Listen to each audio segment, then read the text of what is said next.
नमस्कार मॅडम. नमस्ते.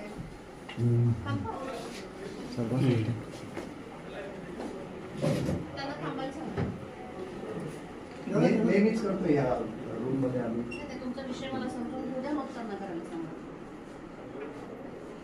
काय आहे विषय याचे सारखीचे आहे ते काही असं प्रायव्हेट काहीच नाही त्याच्यामध्ये आपला परवानगी घेऊन करा.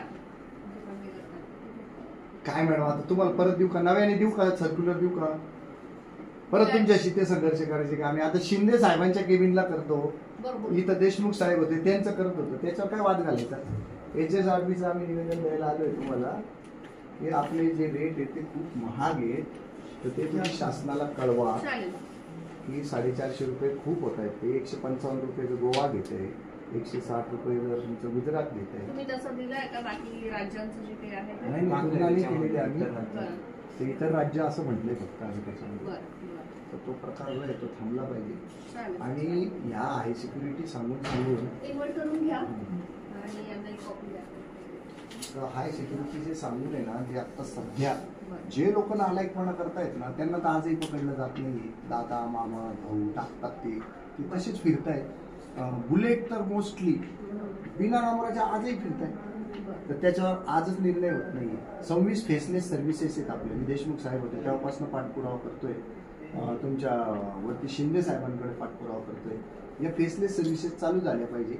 दुसरी गोष्ट आता परवा तुमची जाहिरात होती HSRBच्या संदर्भामध्ये QR कोड दिलेला आहे की माणसं घरात बसून आपली आपली नंबर प्लेट बनवू शकतात पण त्याचा शेवट जो आहे ना तो सामान्य माणसाला मिळतच नाही. त्याला परत एकदा तो दलाल लागतो आणि त्याच्या थ्रूच यावं लागतं. बनवू शकतात काय मला ऑर्डर देऊ शकता तुम्ही घरात बसल्या ऑनलाईन मिळेल तुम्हाला ती ऑनलाईन मिळणार आहे ती पण त्याचा एंड प्रॉपर होतच नाही कारण 26 फेसलेस सर्व्हिसेस ऑलरेडी ऑनलाईन आहेत आपल्याकडे पण त्यातल्या हार्डली 2 किंवा 3 मिळाले तर मिळाले नाही तर नाहीच मिळत अशी आजची परिस्थिती आहे. काय अडचणी येतात एखाद्या ऍप्लिकेशन घेऊन हा आता सगळ्या प्रॅक्टिकल अडचणी फटाफट सांग. ज्यावेळेस आपण लायसन काढतो त्याच्यापूर्वी आपण विथ आधार करत होतो तर लायसन डायरेक्ट डाउनलोड होऊन आपल्याला घरी भेटत ती बंद करण्यात आली. त्याच्यानंतर आपण बंद पर्टिक्युलर तुमची जी काही ऍप्लिकेशन प्राइस असेल तर ती लिस्ट द्या त्याच्यानुसार चेक करायला सांगते कारण कसं आहे ना तुम्ही जे म्हणताय तशी अजूनपर्यंत तक्रार नाही आली. आपण एखादा ऍप्लिकेशन नंबर टाकून चेक करूया. फॉर्म पण भरलेले विद्यार्थ्याचं नाव पण आहे लायसन डाउनलोड होत नाही आणि त्या परीक्षा तुम्ही आता साईट ओपन केली चालूच होत नाही. जे काही टेक्निकल एरर असतील टेक्निकल एरर किती दिवस असेल 5 महिने 6 महिने ऍप्लिकेशन नंबर दिला तर मला कळेल ना. मी ऍप्लिकेशन नंबर देतो तुम्हाला आता हे 5-6 महिन्यापासून अनुभव चालू. त्याच्यानंतर TO देतो आपण. TO दिल्यानंतर ऍप्लिकेशन फॉर्म आपण पैसे भरूनच काढतो तो TO पण शेवटच्या टप्प्यात फक्त तुम्ही इकडे घेता ते घ्यायची गरजच नाही जसं दिल्लीला आपण काही करत पण इथे पेपर घेतला जातो आणि त्याच्यात आम्हाला तुमचे क्लार्क विचारणा करतात की याची पे स्लिप कुठे. आता जर पे स्लिप पाहिजे तर तुम्हाला ऍप्लिकेशन फॉर्म भरून दिलेले ऍप्लिकेशन फॉर्म काय फुकट निघाले ऍप्लिकेशन नंबर आहे ना वरती ऑनलाईन आहे ना सर्व गोष्टी त्या आल्या पाहिजे त्याच्यासाठी पण त्या ठिकाणी रोखण्यात येईल. तिसरी गोष्ट या ठिकाणी ज्या परीक्षा होतात ना तर तुमचे सर्व प्रायव्हेट माणसं आतमध्ये बसून त्या ठिकाणी त्या परीक्षा देतात ते आमच्याकडे रंगी हाती. कालचीच गोष्ट आहे काही विषय नाही फोटो दाखव आतमध्ये बसून परीक्षा देतात दाखवून दे. असे कितीतरी गोष्टी आहेत ज्यात झाकून आहे ना काय होतं लेखी देतोय मी तुम्हाला. हे बघा हे सगळं वारंवार सांगून झालं हे खूप वेळ झालेले आहेत. तुमची ड्युटी आता करून फक्त तुम्हाला 2 महिने होत आहे 2-3 महिने. हे बघा प्रायव्हेट माणसाचं काम काय फिटनेस काढायला पण तुमच्या कॅबिनला डायरेक्ट कालचं आहे. एक मिनिट मॅडम मागच्या 30 दिवसांचा CCTV कॅमेरा फुटेज चेक करा रोज कोणत्या कॅबिनला प्रायव्हेट माणसं ऐकायला दिसतील तुम्हाला आणि आहे प्रत्येकाची प्रत्येक ठिकाणी आणि कारवाई करा. मेमो बिमो किंवा चौकशी लावू नका कारण जर पुराव्यानिशी दिसतंय ना CCTV कॅमेरा चेक करा. आता काय झालं बॅरिकेड झाले तुम्ही तुमच्या अंडरमध्ये अजून 5-6 अधिकारी आहेत आधी डायरेक्ट देशमुख साहेब देशमुख सरांकडे आता 6 बॅरिकेड झाले ना 4 बॅरिकेड काय होतं त्याच्याने काम जे सोपं व्हायला पाहिजे ते अवघड झालं. आणि सर्रासपणे ज्या माणसाचा आरटीओशी संबंधच नाही, असा खासगी माणूस इथे साहेबाच्या बाजूला खुर्चीवर बसून तो काम करत असतो आणि वारंवार सांगून झालेले. आणि हे आम्ही लेखी द्यायचं, निवेदन द्यायचं हा विषयच नाही ना.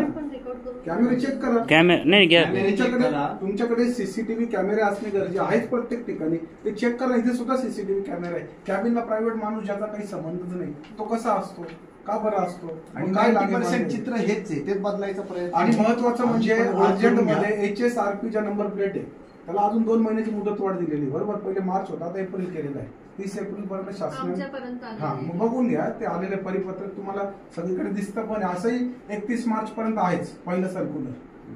पुढचा 1 महिना एक्सटेंड केलाय. होतं का इथे जर पासिंगला गाड्या येत आहे त्याच्यावर लगेच का बरं ऍक्शन घेतली जाते की HSRP नंबर प्लेट लावून तक्रारी ना. HSRP नंबर प्लेट असेल तरच गाडी पासिंग होईल. आणि एजंटची ओळखीची गाडी असेल ती पासिंग होईल. सामान्य माणूस जर आला आणि त्याच्या गाडीला HSRP नंबर प्लेट नसेल तर ती गाडी पासिंग होईल. तुमचं जी पण काही तक्रार आहे ती लेखी द्या, त्याच्यावर काहीतरी कारवाई करता येईल. पण आता बघा माझ्याकडे सुमोटो काही तुमच्याकडे काय होणारच नाही. सुमोटो म्हणजे मला आता आम्ही ह्याच्या गोष्टी सांगितल्या, नोट डाऊन हे ना. रोज आम्ही इथं काम करतोय मॅडम तुमच्याकडे.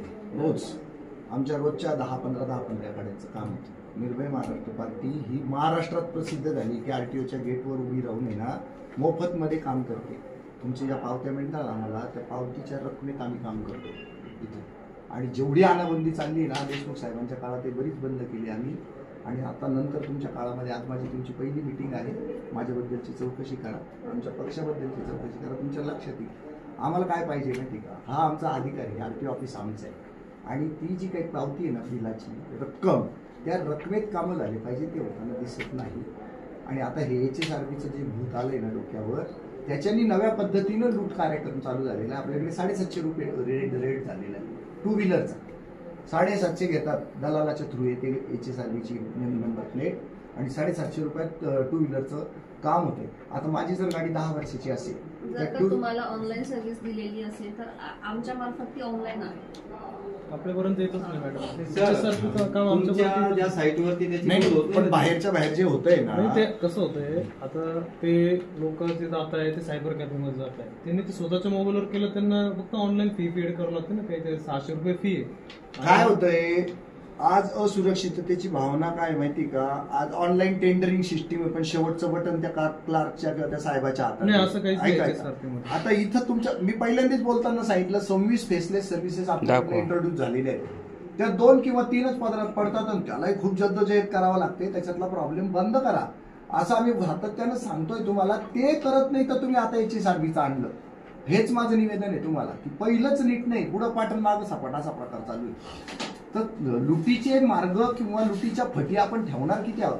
जनसामान्य माणसं हे फक्त त्यांची कष्टाने पैसे कमवायचे आणि सरकारने या सगळ्या माध्यमातून लुटच करायची असं ठरलंय का. हा आमचा प्रश्न आहे की त्याला गाडी अडवून लुटायला 1 नाही 2 नाही 1000 कारणं ठेवले तुम्ही, त्यांनी फिरायचंच नाही ती गाडी घेऊन, अशी अवस्था होणार आहे आज. ते तुम्ही लक्षात घ्या. आणि जी काही तुम्ही व्यवस्था देत आहे ती 60 किलोमीटरवर 155-160 रुपयामध्ये मिळते. ही व्यवस्था आम्हाला 450 मध्ये का ते करा पुढे. आणि चर्चेची दारं उघडी ठेवा.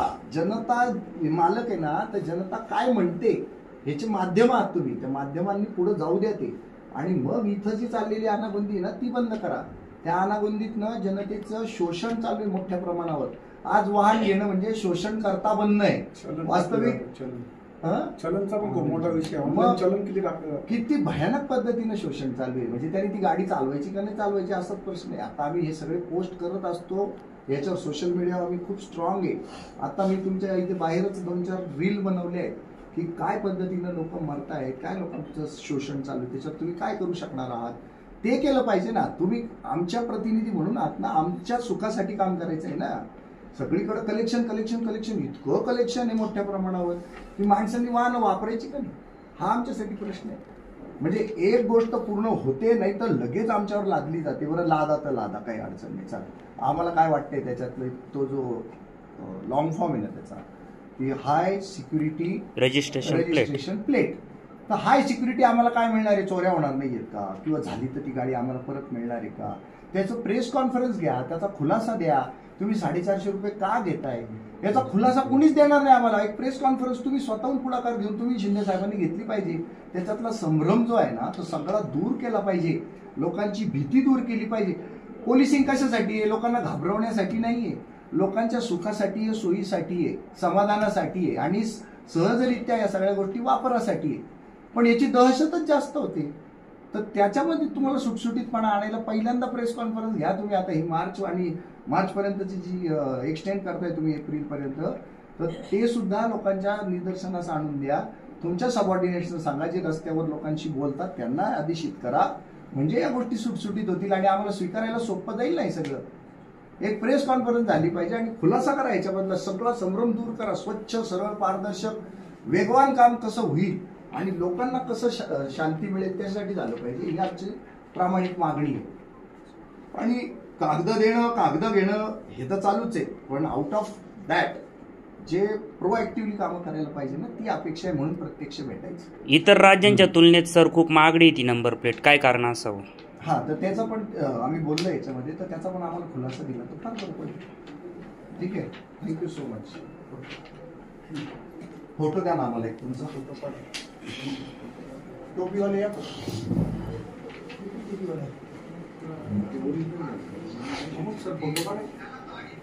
काकड सर राव वगैरे.